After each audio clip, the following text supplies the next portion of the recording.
है ना। किस्सा टाइम आ गया है। इतनी फैसिलिटी होने के बावजूद भी इंसान अंदर से बिल्कुल खाली है, बेचैन है, इमोशनल है। क्यों? जी हाँ, लोग अदर लोग यानी इंसान अदर इंसान है जो एक दूसरे ने समझ सके। किस्सा टाइम आ गया है। किससे आदमी अपने दिल की बात शेयर करें, किससे आदमी अपने दुख दर्द बांटे, किससे अपनी फीलिंग शेयर करें। किस्सा टाइम आ गया है। कई लोग तो पिछला पागल है, कई मोबाइल में घुसे रहे हैं, कई अपनी घमंड चढ़ मेरे में, कई लोगों के अंदर तो क्षमता ही है नहीं कई बात सहन करने की, लड़ पड़ा है। किस टाइम आ गया 15-15 साल के 16-16 साल के बच्चे भी अपने इमोशनल चैट जीपीटी के साथ शेयर करते हैं, कहते हैं हमारे साथ कोई है ही नहीं। किस टाइम आ गया इंसान भी अपनी इमोशनल रोबोट के अंदर डालना चाह रहा है। किस टाइम आ गया इंसान नहीं समझ सकता।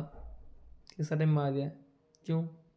इंसान भी अपने इमोशनल किसके साथ शेयर नहीं कर सकता। किस टाइम आ गया क्यों?